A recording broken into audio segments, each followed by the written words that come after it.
Let's jump in with Scotty in Florida, who has some questions about the creation of the Bible. Scotty, what can we help you with today? Okay, a question that I've had since I was 9 years old when I was going to get baptized, and I was worried at 9 years old that they had me believing pick the wrong religion, you go to hell. So I didn't want to pick the wrong religion, so I wanted to talk to the minister about the religion, and he had. Sure. I had a bunch of questions that he couldn't answer, and I didn't get baptized. My brother got baptized. My family gave me a hard time about it. But from that moment on, I wanted to find out what's the truth. So I spent my whole life in archaeological digs and libraries and stuff all over the world, trying to find out the stuff and learning Greek and Hebrew and Aramaic and stuff, trying to find out the truth. Well, the one question that I don't hear you guys ask these people that say Jesus is God, and this is the thing that drove me crazy and still drives me crazy to this day, is God gave Adam and Eve the law orally. Then he gave it to Moses written because they couldn't follow it by oral. Then he gave it written. They couldn't follow it by the written law. So then he set down the example himself. Supposedly, I'm talking in the theater of Christianity, Judaism. But anyway, he gave the example. And they say that he's God, even though he never said that. They say he's God. All right. Well, if he was God, why didn't and he knows all the languages, he knows all the stuff, he knows everything. Why didn't he write the Bible then?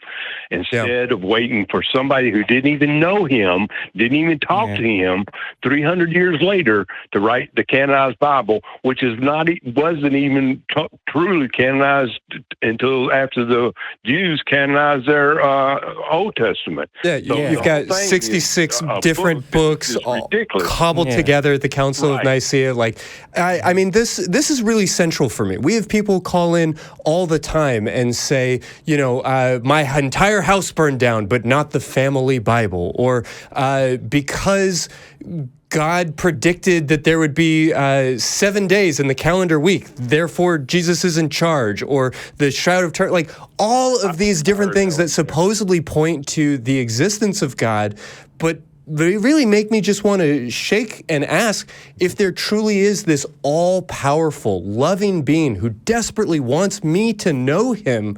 Why is his mechanism of communication so shitty? Why is it this like ancient Semitic poetry that we're having to rely on instead of some other form of connection? Scotty, it feels like one of those questions where the answer is too obvious to be the real answer, but I think we kind of just have to go with, well, it's because it's all been sort of sorted out post hoc. God didn't write the Bible when he was here on earth because there is no God, and he was never here on earth. I think we kind of have to leave it there. Is there more that y'all can maybe add to that? Yeah. Or the Amish have it right, and God is also Amish and doesn't want to use a cell phone and show up and tell everybody that he's here. That's what it is. He only has the book. He's limited by the technology of his time. He works in mysterious ways. That's what it is. Yeah. I think it's sort of like saying, well, why did that always got me? Yeah. Why did the Millennium? Why did he say the Millennium Falcon finished the race in parsecs rather than in time? It's sort of one of these things that you have to retrospectively correct. I mean, anytime you see something like that, it's because a wizard did it. Well, magic, obviously. Right. Those were all legends. I believe there is a power, but I believe the power is there's a scientific explanation, and religion is tried to just, if we can't figure out the scientific explanation, we just say it's a God. So I believe there is some kind of force that spreads life through the universe, or at least this galaxy, and but it's a force. It's not some person sitting in a chair with long hair and a beard, granting wishes and handing out, blessings and stuff. I'd go beyond that and say, I believe it. Sorry, I didn't. Yeah, it's more like gravity or time. Yeah, or quite a few of those things. I'd say that the same forces that ended up creating our sun ended up creating what we now call consciousness, if we can call anything consciousness. It's a series of events that affected space-time and matter and muons and all of it that has yielded this particular result. Right. The same reason that Pluto is cold is the same reason that it's too damn hot in the summer. Exactly. Exactly. It's the same series of forces, and hopefully we don't get wiped out by a random giant wave of gamma radiation ripping through the solar system. Although there's good reason to believe that we're not likely to be wiped out by a giant wave of gamma radiation ripping through our solar system. I checked the other day. So, Did you? Yeah, well, there's these nihilistic bedtime stories just warm my heart and soul. There isn't an exploding quasar within 300 light years of where we are. So it's unlikely that we're going to die now. Wouldn't it have been crazy if we'd actually died right then, you guys? Wouldn't that have been so wild? But none of you would have been around to tell me I was wrong. So, it's like a mentalist. Yeah, that James telescope has really opened up a lot of things to us. So, Scotty, I wish I had a more sophisticated answer than, God didn't write the Bible when he was on Earth because there is no God, and God didn't write the Bible, and he wasn't here on Earth. But I feel like that's ultimately what it kind of comes down to. How does that land for you? Is there anything missing or anything else that you want to mention before we move on to our last couple of calls? Yeah, I would kind of like to mention one thing is that the canonized Bible is missing tons of sacred scriptures. Biblical apocrypha. Those are some of my favorite ghost stories, really. And then actually, Scotty, have you read the book Lost Christianities by Bart Ehrman? If you're interested in the Apocrypha and all of that, it goes back to the early Christian church, like particularly in the first couple hundred years before there was Orthodox and non-Orthodox. That's where I go. Yeah. Oh, so you've read some. That's where I go. Yeah. That was. And my thing is Constantine put this thing together, the canonized Bible, and to me, it's Satan's Bible because it's so full of confusion. And now I'm talking in their theater, not inside theater, but in their theater. To me, Satan wrote that Bible because it's full of confusion. And who's the author of confusion? Satan. So it couldn't be wrote by God or inspired by God. And the thing is, I describe it as this: it's a great tapestry. From a distance, it looks beautiful, but when you get close, you start to find little evil pictures inside of it that are nasty and don't conform to what the tapestry appears to look like. So to me, it was a way to control people, and they brought in tithes so they could pay me so I can control you, so you can go to heaven and you be a good person in my kingdom, Constantine's kingdom. Yeah. So it's funny that you mentioned that because that's something that I've put out as a thought experiment a couple of times when people talk about God versus Satan and confusion and all these things. I love pointing out, like, if I was Satan, if I was in charge, if I was actually the big bad evil guy in this universe, number one, I would want to make sure that everybody believed in me. I'd want them to think they were getting the upper hand by believing in me. I would spread things like the greatest lie that the greatest trick the devil ever pulled was telling people he didn't exist. So that way everybody thinks that they're winning by believing in me. I want everybody to believe in me.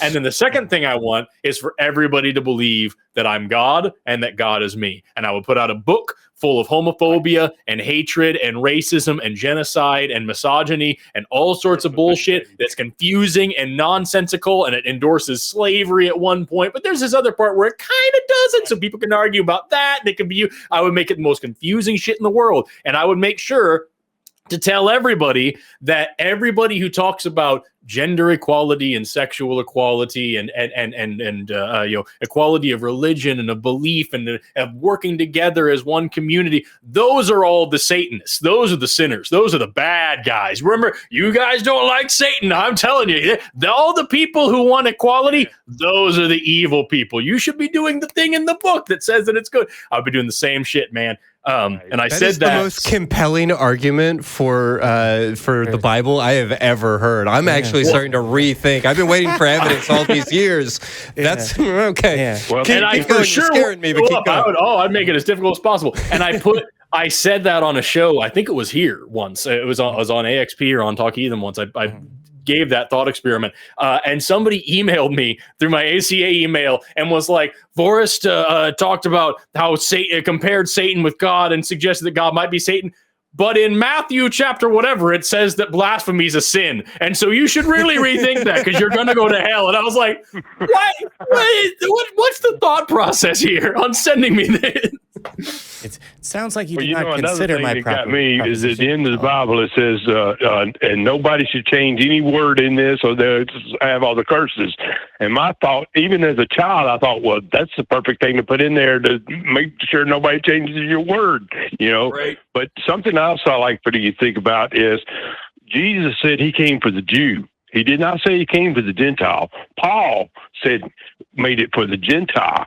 And I could, as a prosecutor, I could prosecute Paul as being an antichrist with a certain Satanist religion, and Constantine helping him forward out. But also the cross, when it's laid down on his side, used to be a Hebrew symbol for Satan. The cross laying down on its side and they threw it out of the alphabet because it was so scary for them, Well, yeah, I mean, Scott, it's like you said, it's all about who gets to decide what's canon. It always comes down to like who gets to actually write the book and put it all together and enforce, but believe it or be destroyed. He said, don't erect. No. Yeah. Right. He Whether said, that don't erect ideology any is graven religious or images political. and worship them. And all the Christian religions have erected that cross that laid on the side, have now erected it and put it in their churches. So there's even more proof that it's a Satanist religion. When God says don't erect any graven images and worship them, and then the Christians erect the symbol for Satan, erect it straight up, and then they put it in all the churches. Hey, there's plenty of exception finding. There's a lot to pick apart. Yeah. And what do you think Jesus, who said, sell everything you have and give everything to the poor and get rid of all your clothes and just wear rags and just live as impoverished as you possibly can to make sure that your fellow man around you are taken care of, and feed the hungry and clothe the naked and care for the sick and the dying.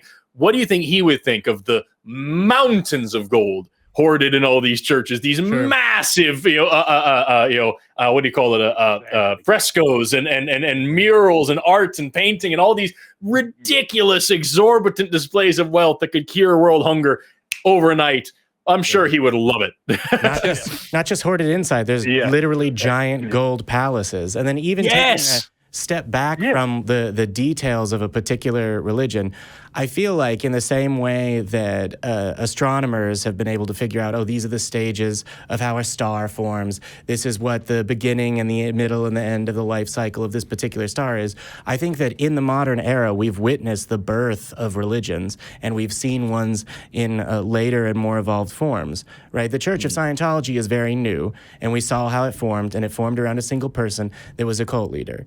And it's not the only one we've seen formed recently, and it's not the only cult we've seen formed recently. Some of them expand and become giants. Some of them die when they're small. Some of them implode. Some of them evolve in various ways, but they all share characteristics of being an in-group, out-group following of basically a cult leader type figure. So when people mention to me, what do you think Jesus was like? What do you think Jesus was like? What do you think Jesus was like? I think that he and L. Ron Hubbard probably had quite a lot in common.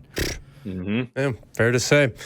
Well, Scotty, we've got an apology for you. Hey, we've got a bunch of people who have been waiting on the lines that I'd love to speak to before the end of our show. But Scotty, I very much appreciate your time.